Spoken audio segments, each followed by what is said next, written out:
ஆதியாகமம் 25ஆம் அதிகாரம். ஆபிரகாம் கேத்தூராள் என்னும் பெயர் கொண்ட ஒரு ஸ்திரீயையும் விவாகம் பண்ணியிருந்தான்.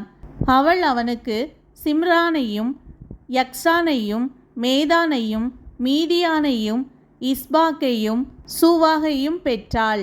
யக்சான் சேபாவையும் தேதானையும் பெற்றான். தேதானுடைய குமாரர் அசூரிம் லெத்தூசிம் லெயூமிம் என்பவர்கள். மீதியானுடைய குமாரர் ஏப்பா ஏப்பேர் ஆனோக்கு அபீதா எல்தாகா என்பவர்கள்.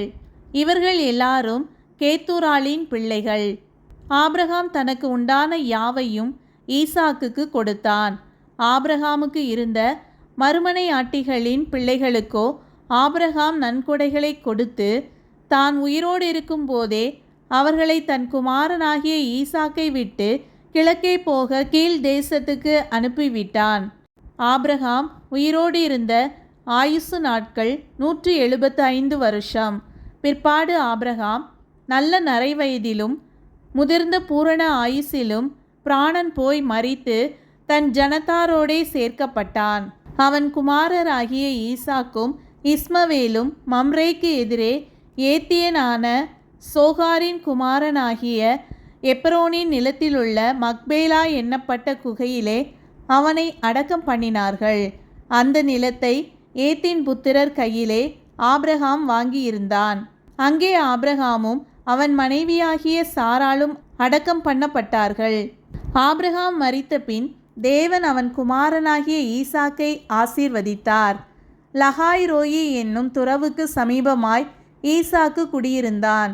சாராளுடைய அடிமை பெண்ணாகிய எகிப்து தேசத்தாலான ஆகார் ஆபிரகாமுக்கு பெற்ற குமாரனாகிய இஸ்மவேலின் வம்ச வரலாறு. பற்பல சந்ததிகளாய் பிரிந்த இஸ்மவேலின் புத்திரருடைய நாமங்களாவன. இஸ்மவேலுடைய மூத்த மகன் நெபாயோத், பின்பு கேதார், அத்பியேல், மிப்சாம், மிஸ்மா, தூமா, மாசா, ஆதார், தேமா, எத்தூர், நாபீஸ், கேத்மா என்பவைகளே.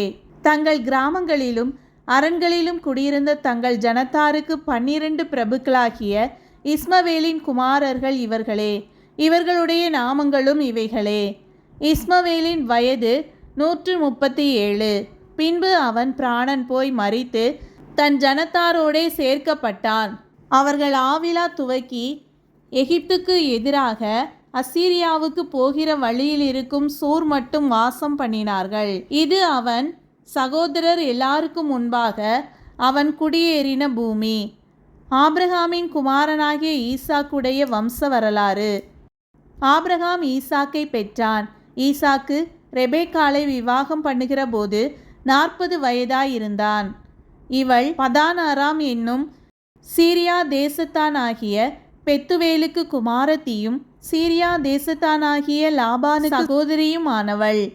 மலடியாயிருந்த தன் மனைவிக்காக ஈசாக்கு கர்த்தரை நோக்கி வேண்டுதல் செய்தான். கர்த்தர் அவன் வேண்டுதலை கேட்டருளினார். அவன் மனைவி ரெபேக்காள் கர்ப்பந்தரித்தாள். அவள் கர்ப்பத்திலே பிள்ளைகள் ஒன்றோடொன்று மோதிக்கொண்டிருந்தன. அப்பொழுது அவள், இப்படியானால் எனக்கு எப்படியோ என்று சொல்லி கர்த்தரிடத்தில் விசாரிக்கும்படி போனாள். அதற்கு கர்த்தர், 2 ஜாதிகள் உன் கர்ப்பத்தில் உண்டாயிருக்கிறது, 2 வித ஜனங்கள் உன் வயிற்றிலிருந்து பிரியும். அவர்களில் ஒரு ஜனத்தார் மற்ற ஜனத்தாரை பார்க்கிலும் பலத்திருப்பார்கள். மூத்தவன் இளையவனை சேவிப்பான் என்றார். பிரசவ காலம் பூரணமான போது அவள் கர்ப்பத்தில் 2 பிள்ளைகள் இருந்தது. மூத்தவன் சிவந்த நிறமுள்ளவனாயும் சர்வாங்கமும் ரோம அங்கி போர்த்தவன் போலவும் வெளிப்பட்டான். அவனுக்கு ஏசா என்று பெயரிட்டார்கள். பின்பு அவன் சகோதரன் தன் கையினாலே ஏசாவின் குதிங்காலை பிடித்து கொண்டு வெளிப்பட்டான். அவனுக்கு யாக்கோபு என்று பெயரிட்டார்கள். இவர்களை அவள் பெற்றபோது ஈசாக்கு 60 வயதாயிருந்தான். இந்த பிள்ளைகள் பெரியவர்கள் ஆனபோது ஏசா வேட்டையில் வல்லவனும் வனசஞ்சாரியுமாயிருந்தான். யாக்கோபு குணசாலியும் கூடாரவாசியுமாயிருந்தான். ஏசா வேட்டையாடி கொண்டு வருகிறது ஈசாக்கினுடைய வாய்க்கு ருசிகரமாயிருந்ததினாலே ஏசாவின் மேல் பட்சமாயிருந்தான். ரெபேக்காளோ யாக்கோபின் மேல் பட்சமாயிருந்தாள். ஒரு நாள் ஏசா வெளியிலிருந்து களைத்து வந்தபோது யாக்கோபு கூழ் சமைத்து கொண்டிருந்தான். அப்பொழுது ஏசா யாக்கோபை நோக்கி, அந்த சிவப்பான கூழிலே நான் சாப்பிட கொஞ்சம் தா, இளைத்திருக்கிறேன் என்றான். இதனாலே அவனுக்கு ஏதோம் என்கிற பேர் உண்டாயிற்று. அப்பொழுது யாக்கோபு, உன் சேஷ்ட புத்திரபாகத்தை இன்று எனக்கு விற்றுப்போடு என்றான்.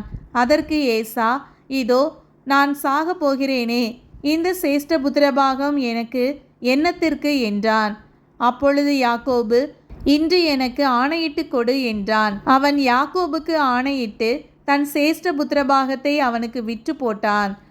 அப்பொழுது யாக்கோபு ஏசாவுக்கு அப்பத்தையும் பயிற்றங்கூழையும் கொடுத்தான். அவன் புசித்து குடித்து எழுந்திருந்து போய்விட்டான். இப்படி ஏசா தன் சேஷ்ட புத்திரபாகத்தை அலட்சியம் பண்ணினான்.